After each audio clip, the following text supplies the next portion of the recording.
एक बहुत common question है जो कई लोगों के मनों में उभरता रहता है कि क्या एक बार उद्धार पाने के बाद हमारा उद्धार सुरक्षित है? उसके बाद अगर यदि हम कुछ भी करते रहें तो हमारा उद्धार क्या सुरक्षित रहेगा? हम निश्चित स्वर्ग में जाएंगे? क्या आप इस सवाल का जवाब जानना चाहते हैं? तो हमारी इस आराधना में बने रहिए। आप सभी को जय मसीह की। आइए प्रार्थना करें। पिता परमेश्वर, आपके पास आते हैं, प्रार्थना करते हैं आज की आराधना के लिए। गीतों का गाया जाना, वचन का बोला जाना, वचन का पढ़ा जाना सिर्फ और सिर्फ आपको महिमा देने वाला हो और आपकी ओर से हो। प्रार्थना करते हैं पूरे हफ्ते भर आपने हमारी सुरक्षा की, उसके लिए धन्यवाद देते हैं। फिर से इस आराधना को आपके हाथों में सौंपते हैं और इस छोटी सी प्रार्थना को अपने प्यारे बेटे प्रभु यीशु मसीह के नाम से सुनिए और ग्रहण कीजिए। आमीन। आइए प्रियो, हम परमेश्वर की महिमा के लिए गीत गाएंगे।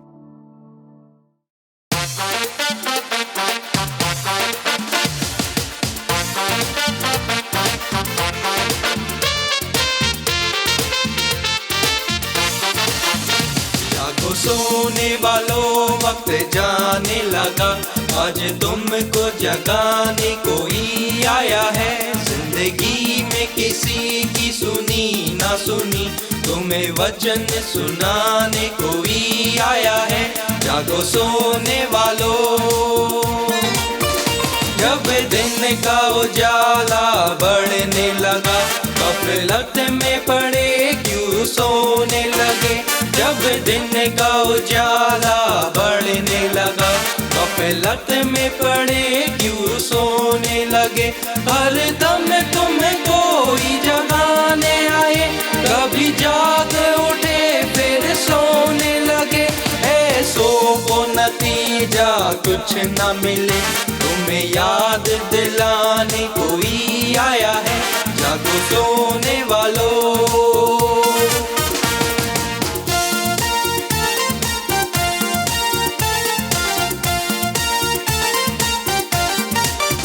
दुनिया में तुमने पाप किए, अपने लिए मौत कमाई है। दुनिया में तुमने पाप किए, अपने लिए मौत कमाई है।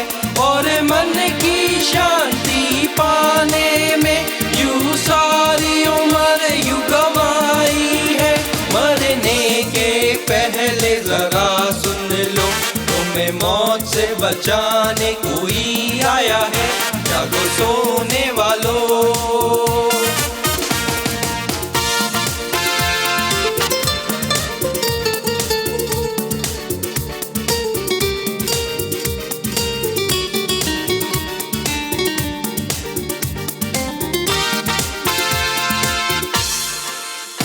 आ जाओ यीशु के कदमों में, छोड़ो ये दुनिया की बातें।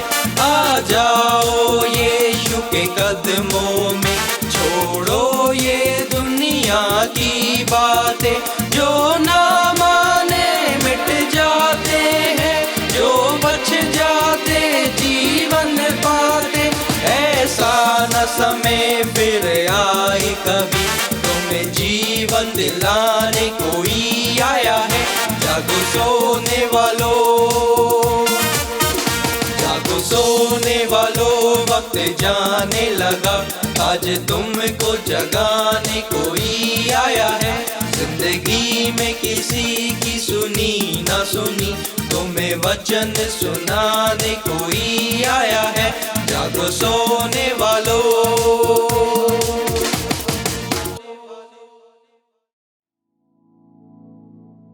कई बार मसीह लोगों के मन में एक प्रश्न उत्पन्न होता है जो उन्हें भ्रम में डालता है, और वो प्रश्न है कि क्या एक व्यक्ति जो मसीह बन गया है, जिसने उद्धार को पा लिया है, क्या वह अपने उद्धार को खो सकता है? इनफैक्ट यह तर्क एक पुस्तक के शीर्षक की धारणा पर आधारित है, जिसका शीर्षक या टाइटल है वंस सेव्ड ऑलवेज सेव्ड। बहुत से प्रचारकों का मानना है कि यदि एक बार कोई व्यक्ति बचा लिया जाता है तो उसका उद्धार निश्चित है और उसका खो जाना असंभव है। प्रियो, चर्चा से पहले मैं आपको इसका जवाब बिना घुमा फिरा के स्पष्ट तौर पर देना चाहता हूं कि जो सोचते हैं कि यदि वे एक बार बचाए गए हैं तो वे हमेशा के लिए बचे रहेंगे, तो वे गलत हैं और उनकी ऐसी सोच भी बिल्कुल गलत है। इस विषय का जवाब देने के लिए मैं खुद ना बोल के बाइबल को इस विषय पर बोलने दूंगा। आइए पहले हम इसके इतिहास पे थोड़ी सी नजर डालते हैं। संतों की दृढ़ता, जिसे अंग्रेजी में परसिवियरेंस ऑफ द सेंट कहा जाता है, यही वंस सेव्ड ऑलवेज सेव्ड, यानी जो बच गया वह हमेशा के लिए बचा रहेगा का मुख्य सिद्धांत का डॉक्ट्रिन है। इस सिद्धांत के अंतर्गत जो व्यक्ति मन फिरा के दोबारा जन्म लेता है, दोबारा जन्म मतलब सरल भाषा में बोलूं तो बॉर्न अगेन, और पवित्र आत्मा के द्वारा नया कर दिया जाता है, तो स्वर्ग या पृथ्वी पर कोई भी व्यक्ति या कोई भी ताकत उस व्यक्ति को परमेश्वर से अलग नहीं कर सकती है।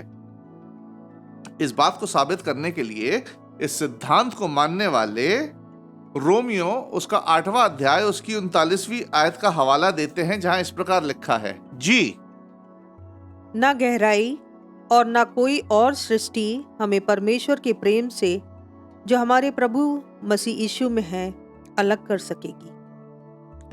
बेशक कोई भी सिद्धांत अपने आप पैदा नहीं हो जाता है। कई सिद्धांत दार्शनिक या धार्मिक शास्त्रियों द्वारा निर्मित होते हैं। इसी तरह इस सिद्धांत का विचार भी एक कैथलिक मॉन्क और धर्मशास्त्री के द्वारा उत्पन्न हुआ था, जिसका अस्तित्व 354 से लेके 430 ईसा बाद तक रहा, और इनका नाम था हिप्पो के अगस्टीन ऑफ हिप्पो।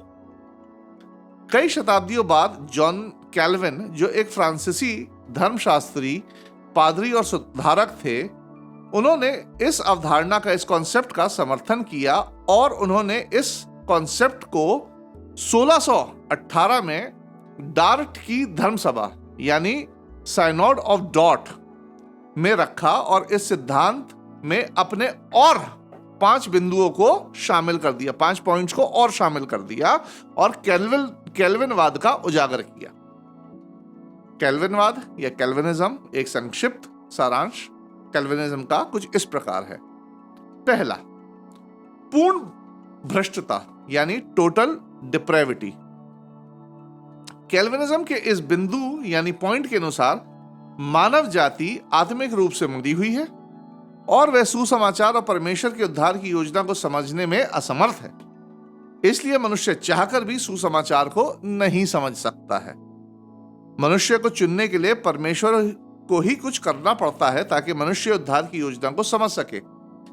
देखा जाए तो यहां मनुष्य के अपने चुनाव या मनुष्य की अपनी फ्री विल को खारिज किया गया है, इनकार किया गया है। दूसरी बात, बिना शर्त चुनाव, अनकंडीशनल इलेक्शन।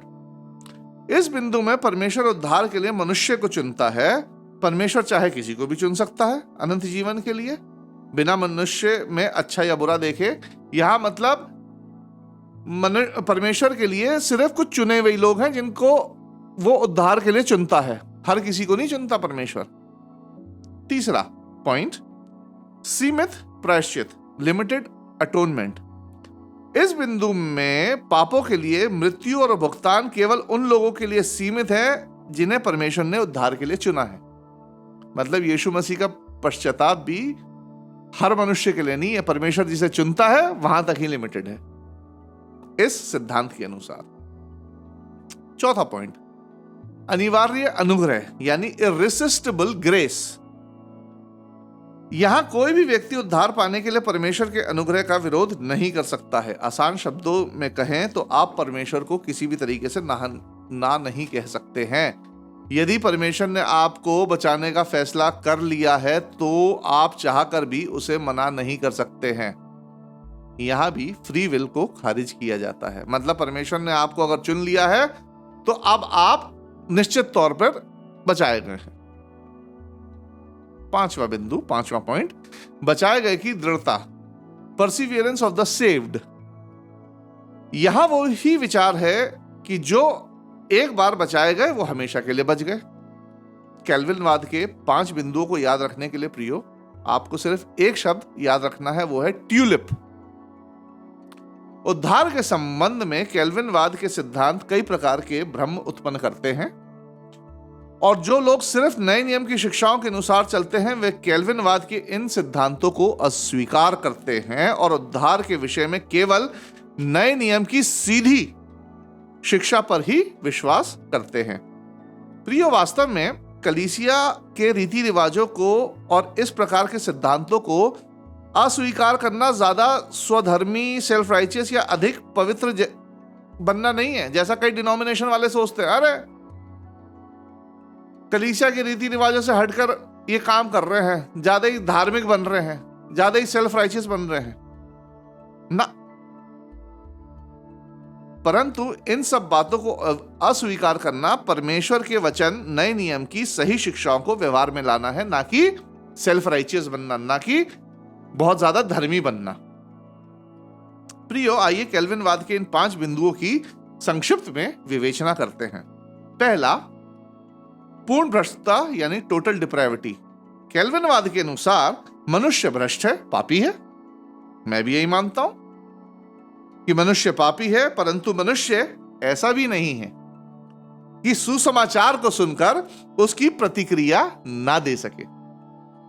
मनुष्य को पहले सुसमाचार ही सुनाया जाता है और मनुष्य ही सुसमाचार की प्रतिक्रिया को जाहिर करता है, हाँ में या ना में। यह विचार हमें कहां से मिलता है प्रियो? यह विचार हमें कहीं से नहीं मिलता, परंतु बाइबल ही इस विचार को बताती है। जी हां, मत्ती उसका 28वां अध्याय 18 से 20वीं आयत में यीशु मसीह कहते हैं, जी।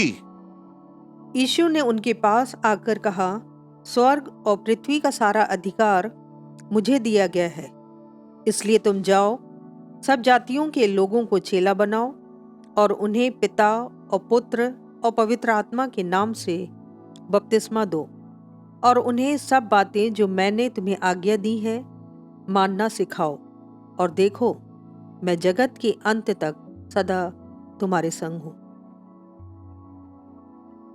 यहां लिखा है सब जातियों को चेला बनाओ।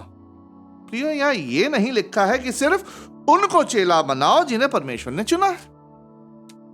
दूसरी बात, अगर हम करते हैं बिना शर्त चुनाव की यानी अनकंडीशनल इलेक्शन की, उद्धार पाने के लिए किसी को भी प्रतीक्षा करने की जरूरत नहीं है कि परमेश्वर आपको अपने आप चुन लेगा, आप बैठे रहो शांत से। सुसमाचार भी सुन लिया है, उसकी कोई प्रतिक्रिया आपको जाहिर नहीं करनी, परमेश्वर अपने आप आपको चुन लेगा ना। उद्धार संसार के हर व्यक्ति के लिए उपलब्ध है प्रियो, जो यीशु मसीह के नाम से विश्वास करता है और डूब का बपतिस्मा लेता है। जी हां, यह विचार भी हमें बाइबल ही से मिलता है। देखिए, मरकुस रचित सुसमाचार उसका 16वां अध्याय उसकी 16वीं आयत में क्या लिखा है? जी। जो विश्वास करे और बपतिस्मा ले उसी का उद्धार होगा, परंतु जो विश्वास ना करेगा वह दोषी ठहराया जाएगा। इस आयत से तो यही समझ में आ रहा है प्रियो कि उद्धार पाने का चुनाव परमेश्वर ने मनुष्य के हाथ में दिया है, क्योंकि इस आयत में लिखा है कि जो विश्वास ना करेगा वह दोषी ठहराया जाएगा। मतलब जो विश्वास करेगा वो उद्धार पाएगा, जो विश्वास नहीं करेगा वह दोषी ठहराया जाएगा। मतलब सुसमाचार का यदि कैल्विनवाद सही होता तो यहां लिखा होता कि परमेश्वर जिसे चाहेगा उसे उसका उद्धार होगा और जिसे चाहेगा वह दंड देगा। परंतु यहां तो लिखा है कि जो विश्वास करेगा वह उद्धार पाएगा और जो विश्वास नहीं करेगा वह दंड पाएगा। मतलब आपको सुसमाचार सुनने के बाद आपको अपनी प्रतिक्रिया हां में या ना में देनी है, तब आपका उद्धार उस पर डिपेंड है। तीसरी बात, सीमित प्रायश्चित, लिमिटेड अटोनमेंट। प्रियो, इस बिंदु के अनुसार यीशु मसीह का बलिदान कुछ चुने हुए लोगों के लिए नहीं है। पहला तिमोथियुस उसका 2वां अध्याय उसकी 6वीं आयत में पौलुस सिखाता है, जी। जिसने अपने आप को सबके छुटकारे के दाम में दे दिया और उसकी गवाही ठीक समय पर दी गई।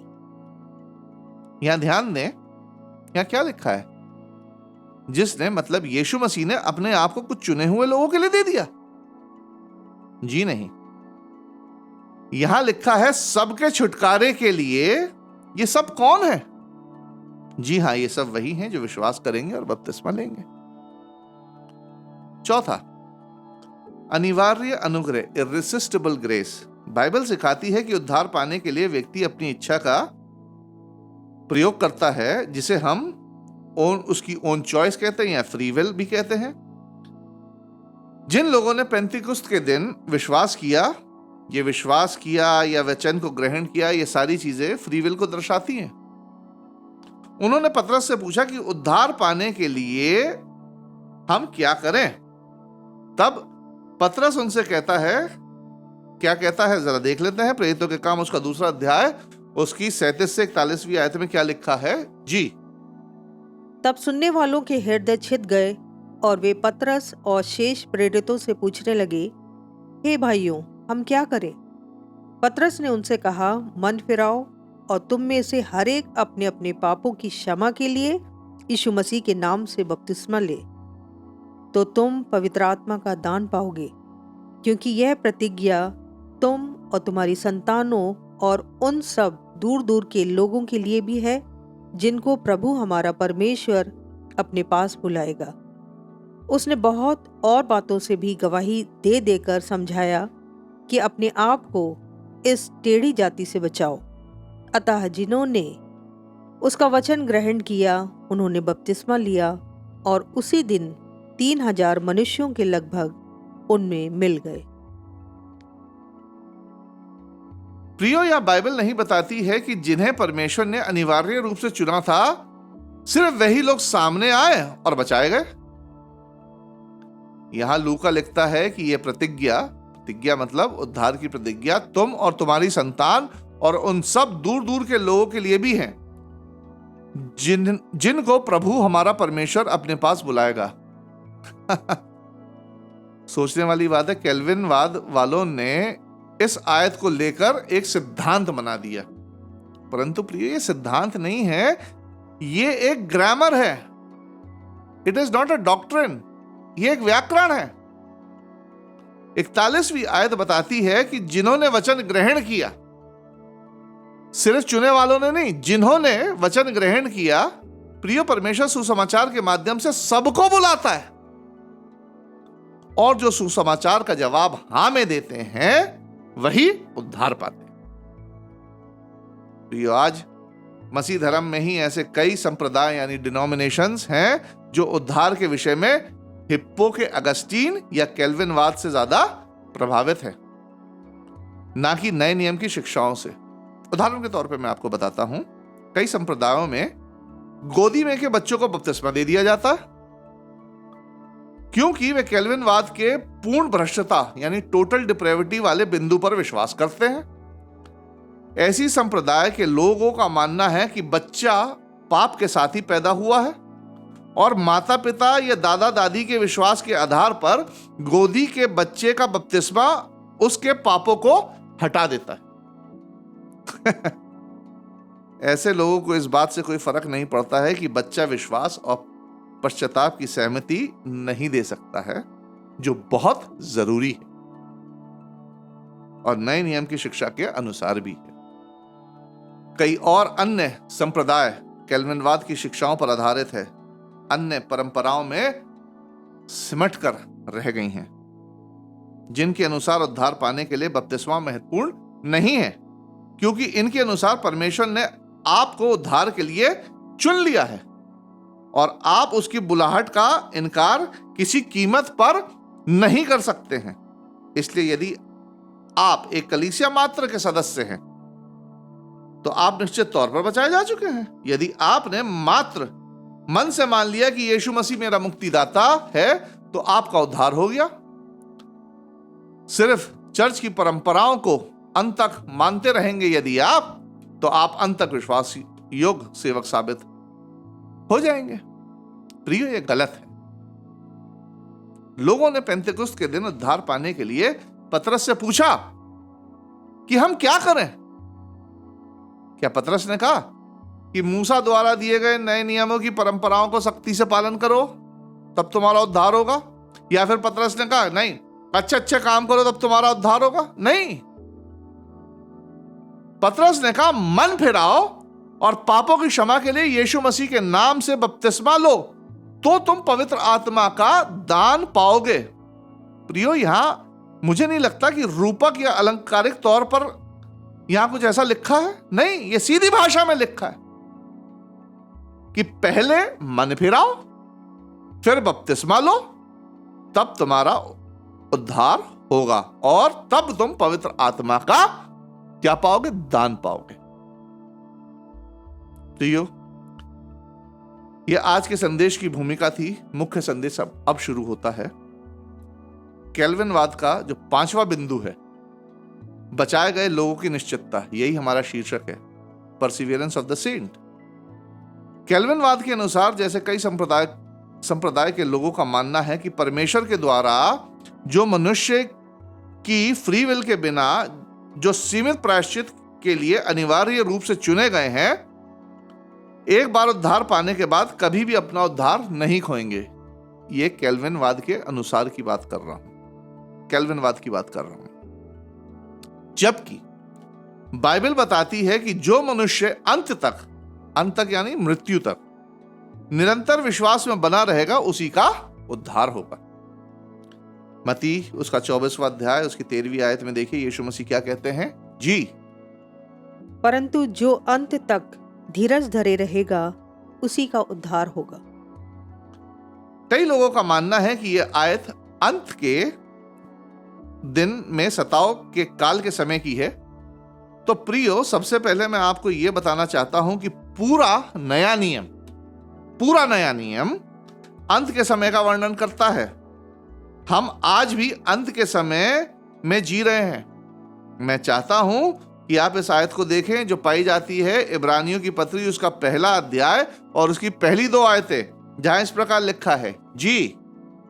पूर्व युग में परमेश्वर ने बाप दादों से थोड़ा थोड़ा करके और भांति भांति से भविष्यवक्ताओं के द्वारा बातें कर इन अंतिम दिनों में हमसे पुत्र के द्वारा बातें की, जिसे उसने सारी वस्तुओं का वारिस ठहराया और उसी के द्वारा उसने सारी सृष्टि की रचना की है।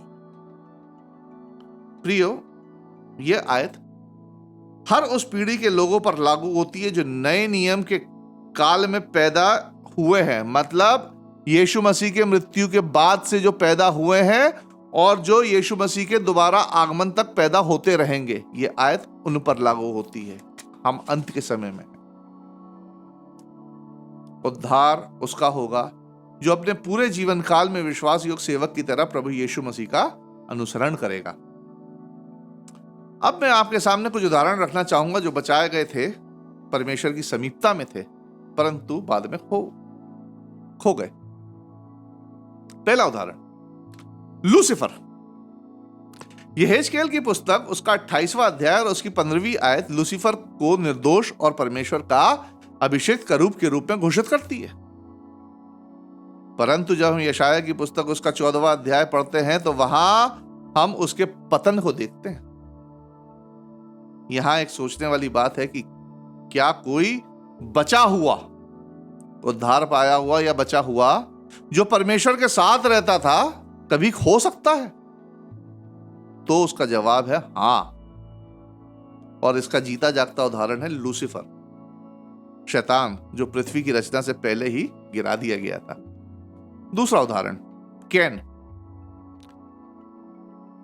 एक खोया हुआ व्यक्ति नहीं था। उसने अपने भाई हाबिल की तरह परमेश्वर की आराधना भी की थी और परमेश्वर ने उसे संभावित पतन की भी चेतावनी दे दी थी। उत्पत्ति 4:7 में लिखा है, यदि तू भला करे तो क्या तेरी भेंट ग्रहण न की जाएगी, और यदि तू भला ना करे तो पाप द्वार पर ही छिपा है और उसकी लालसा तेरी ओर होगी और तुझे उस पर प्रभुता करनी होगी और तुझे उस पर प्रभुता करनी है। प्रियो, चेतावनी बड़ी सरल और स्पष्ट थी कि कैन सावधान रहे क्योंकि वह गिरने के कगार पर था। बिल्कुल, कैन के जीवन में ऐसा क्षण आया जहां उसे चुनाव करना था और हुआ क्या? उसने गलत चुनाव किया और वह हत्यारा बन गया। और बाइबल बताती है कि हत्यारे अनंत जीवन के वारिस नहीं होंगे। पहला यूहन्ना 3:12-15। तीसरा उदाहरण, यहूदा इस्करियोती। हम सब जानते हैं कि यहूदा यीशु मसीह के इनर से इनर सर्कल में था। वे यीशु मसीह के 12 चेलों में से एक था। और यहूदा स्कृति की कहानी हम सब जानते हैं। यहूदा की मृत्यु के उपरांत प्रेरितों के काम उसका पहला अध्याय और 25वीं आयत में लूका लिखता है कि सेवकाई और प्रेरिताई का पद ले, जिसे यहूदा छोड़कर अपने स्थान में चला गया। यहूदा कौन से स्थान में चला गया था? जी हां, दंड पाने के स्थान पर। स्वयं यीशु मसीह यहूदा के लिए क्या कहते हैं? यीशु मसीह स्वयं यहूदा के लिए कहते हैं कि उस मनुष्य का जन्म ही ना होता, उसके लिए यही भला होता। मत्ती 26:24। चौथा उदाहरण हमारा है देमास। प्रियो, देमास पौलुस और लूका के प्रचार कार्य में सहकर्मी था और एक अच्छा विश्वासी था और मसीह धर्म के स्थापकों के भी इनर सर्कल में था। वो भी फिलेमोन 1:24, कुलूसियों 4:14। परंतु एक समय बाद पौलुस दूसरा तीमुथियुस उसके चौथे अध्याय की 10वीं आयत में लिखता है कि देमास ने संसार को प्रिय जानकर मुझे छोड़ दिया। यहां पौलुस को छोड़ने का मतलब यह था कि अब उसे परमेश्वर की सेवकाई में कोई इंटरेस्ट नहीं रहा था और वह वापस जिस संसार को छोड़कर, यानी पापी जीवन को छोड़कर आया था, वापस वहीं चला गया। याकूब 4:4 में लिखता है, जो कोई संसार का मित्र होना चाहता है वह अपने आप को परमेश्वर का बैरी बनाता है। यूहन्ना अपनी पत्री में लिखता है, तुम ना तो संसार से और ना संसार की वस्तुओं से प्रेम रखो। यदि कोई संसार से प्रेम रखता है तो उसमें पिता का प्रेम नहीं। पहला यूहन्ना 2:15। प्रियो, पौलुस कहता है कि देमास ने इस संसार को प्रिय जाना, मतलब वह उद्धार पाकर भी गिर गया और खो गया। पांचवा उदाहरण हनन्याह और सफीरा का, जो शुरुआती कलीसिया में विश्वासी थे परंतु लालच में आकर अपने उद्धार को खो बैठे और अपना अनंत जीवन खो बैठे। प्रेरितों के काम 5 और 3 में पतरस स्पष्ट कहता है, हे हनन्याह, शैतान ने तेरे मन में यह बात क्यों डाली कि तू पवित्र आत्मा से झूठ बोले। प्रियो, लूका 8वां अध्याय में यीशु मसीह स्वयं बीज बोने वाले एक दृष्टांत के माध्यम से इस बात को स्पष्ट करते हैं। लूका 8:13 में यीशु मसीह कहते हैं, जहां इस प्रकार लिखा है, जी चट्टान पर के वे हैं कि जब सुनते हैं तो आनंद से वचन को ग्रहण तो करते हैं, परंतु जड़ ना पकड़ने से वे थोड़ी देर तक विश्वास रखते हैं और परीक्षा के समय बहक जाते हैं। प्रियो, यहां स्पष्ट है कि उद्धार पाने के बाद भी व्यक्ति गिर सकता है। ऐसा नहीं है कि यदि एक बार आप बच गए हैं तो हमेशा के लिए आप निश्चित हो जाएं कि अब तो कुछ भी करते रहो, हमारा उद्धार निश्चित है, कुछ भी काम करो, उससे कोई फर्क नहीं पड़ता, हमसे हमारा उद्धार कोई छीन नहीं सकता। यह बात बिल्कुल सही है कि आपसे आपका उद्धार कोई छीन नहीं सकता, परंतु यदि आप जागृत ना रहे तो अपने उद्धार को आप स्वयं खो बैठेंगे। प्रियो, पौलुस को भी इस बात का भय था कि कहीं चलते चलते वह भी ना गिर जाए। इसलिए पहला कुरिन्थियों उसका 9वें अध्याय 27वीं आयत में वह लिखता है कि मैं अपनी देह को मारता कूटता और वश में लाता हूं, ऐसा ना हो कि औरों को प्रचार करके मैं आप ही किसी रीति से निकम्मा ठहरूं। प्रियो, ये कुछ आयतें हैं जो बिना किसी कंफ्यूजन के ये बताती हैं कि उद्धार पाया हुआ व्यक्ति भी गिर सकता है, जो पाई जाती है दूसरा पतरस उसका 2 अध्याय और 20वीं आयत में, और इब्रानियों की पत्री 6वां अध्याय और उसकी 3 से 8वीं आयत में, जहां इस प्रकार लिखा है, जी जब वे प्रभु और उद्धारकर्ता यीशु मसीह की पहचान के द्वारा संसार की नाना प्रकार की अशुद्धता से बच निकले और फिर उनमें फंसकर हार गए, तो उनकी पिछली दशा पहले से भी बुरी हो गई है। यदि परमेश्वर चाहे तो हम यही करेंगे, क्योंकि जिन्होंने एक बार ज्योति पाई है और जो स्वर्गीय वरदान का स्वाद चख चुके हैं और पवित्र आत्मा के भागी हो गए हैं और परमेश्वर के उत्तम वचन का और आने वाले युग की सामर्थ का स्वाद चख चुके हैं, यदि वे भटक जाएं तो उन्हें मन फिराव के लिए फिर नया बनाना अनहोना है। क्योंकि वे परमेश्वर के पुत्र को अपने लिए फिर क्रूस पर चढ़ाते हैं और प्रगट में उस पर कलंक लगाते हैं। क्योंकि जो भूमि वर्षा के पानी को जो उस पर बार बार पड़ता है पी पी कर जिन लोगों के लिए वह ज्योति बोई जाती है, उनके काम का साग पात उपजाती है, वह परमेश्वर से आशीष पाती है। पर यदि वह झाड़ी और ऊंट कटारे उगाती है तो निकम्मी और श्रापित होने पर है और उसका अंत जलाया जाना है। प्रिय, यहां लिखने वाले ने यह नहीं लिखा कि यदि व्यक्ति एक बार बच गया है तो वह हमेशा के लिए बचा रहेगा, चाहे वह कुछ भी कर ले। खैर, तर्क करने वालों को तर्क करने में ही अच्छा लगता है, इसलिए कैल्विनवाद या अन्य संप्रदाय के लोग जो हमेशा बचाए जाने वाले विषय पर अपनी सहमति रखते हैं, इन आयतों पर कहेंगे कि यह आयतें उन लोगों के बारे में लिखी हैं जो कभी भी परमेश्वर द्वारा चुने नहीं गए होंगे। वे यह भी तर्क देंगे कि वे कभी मसीह बने ही नहीं थे और ना ही मसीह को कभी ग्रहण किया था, वो तो पाखंड कर रहे थे। जबकि यदि आप इन आयतों को ध्यान से पढ़ेंगे तो आप पाएंगे कि लेखक उन लोगों की चर्चा कर रहा है जिन्होंने मन से मसीह को ग्रहण किया, परंतु कमजोर विश्वास और संसार के आकर्षण के कारण उन्होंने मसीह का अनुसरण करना छोड़ दिया और आत्मिकता को त्याग कर संसारिकता में हमेशा के लिए नाश होने के लिए चले गए। प्रियो, परमेश्वर ने हमें स्वतंत्र इच्छा दी है कि हम अपने अच्छे और बुरे का, अपने अनंत जीवन और अनंत मृत्यु का चुनाव स्वयं कर सकें। हम किसी भी प्रकार से बाध्य नहीं है और ना ही परमेश्वर हमें किसी प्रकार से बाध्य करता है। मैं आशा करता हूं कि आपको अब समझ में आ गया होगा कि बाइबल किसी भी व्यक्ति के अपने उद्धार को खोने की संभावना के बारे में क्या बताती है। यह संदेश कोई ज्ञान प्रदर्शन के लिए नहीं था प्रियो, कि मैं कोई अपना ज्ञान प्रदर्शन कर रहा, परंतु यह एक गंभीर अध्ययन है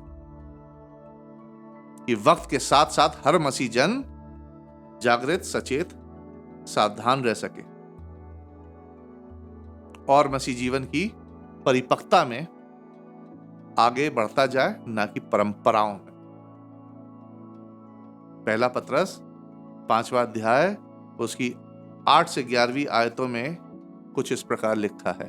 जी, सचेत हो और जागते रहो, क्योंकि तुम्हारा विरोधी शैतान गर्जने वाले सिंह के समान इस खोज में रहता है कि किसको फाड़ खाए। विश्वास में दृढ़ होकर और यह जानकर उसका सामना करो कि तुम्हारे भाई जो संसार में हैं ऐसे ही दुख सह रहे हैं।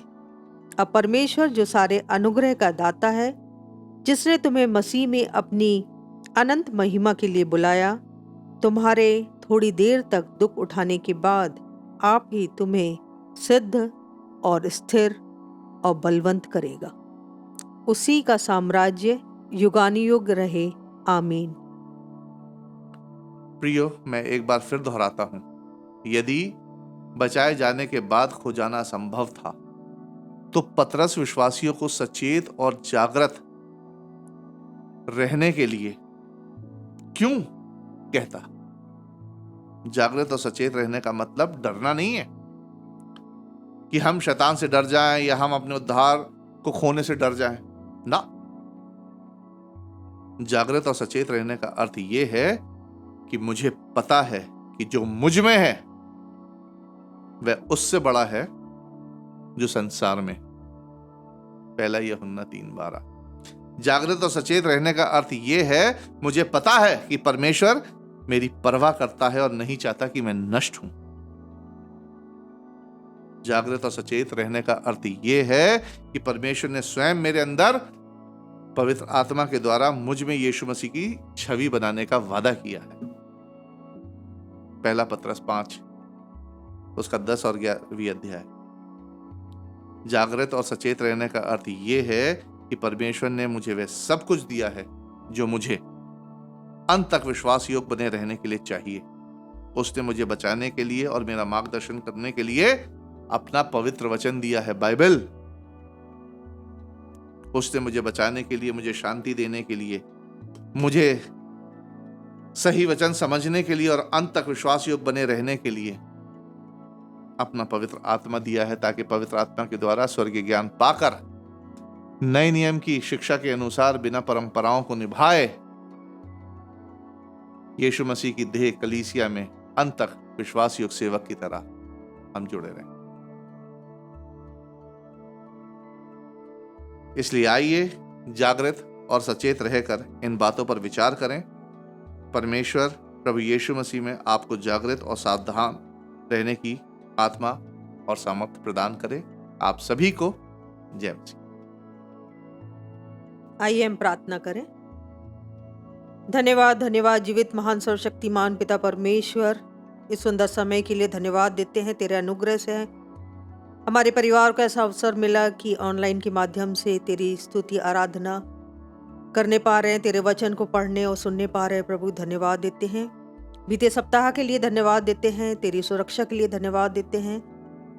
पिता परमेश्वर, आने वाले सप्ताह के लिए भी तेरी दया, तेरा अनुग्रह चाहते हैं, तेरी सुरक्षा चाहते हैं। तेरी उपस्थिति इस आराधना में थी, धन्यवाद देते हैं। पिता परमेश्वर, ऑनलाइन के माध्यम से जितने लोगों के पास तेरा वचन पहुंचता है, हर एक लोगों के जीवन में तेरा वचन कार्य करने पाए। जब लोग सुसमाचार को सुनते हैं और वचन को ग्रहण करते हैं और उद्धार को पाते हैं, होने दे कि ये उद्धार लोगों के जीवन में बना रहे। लोग हर एक समय सचेत रहें, जागृत रहें कि किसी भी प्रकार से उस उद्धार को खोने ना पाए। अनुग्रह और दया को चाहते हैं पिता परमेश्वर। हर एक अपने अपने जीवनों में इस बात को समझने पाए और मानने पाए और विश्वास में दृढ़ बने रहे अंत तक, ताकि हम उस फल को प्राप्त कर सकें, अनंत जीवन के, जिसके लिए तूने हमें ठहराया है इस जीवन में पिता परमेश्वर, और इस जीवन के बाद भी अनंत जीवन को प्राप्त कर सके। प्रभु दया और अनुग्रह चाहते हैं पिता परमेश्वर। तेरी उपस्थिति रही आराधना में, एक बार फिर लाखों लाख धन्यवाद देते हुए इस विनती को प्रभु यीशु मसीह के नाम में मांगते हैं, आमीन। आने वाले समय में भी हम ऑनलाइन आराधना के माध्यम से आपके समक्ष हाजिर होंगे। तब तक के लिए जय मसीह।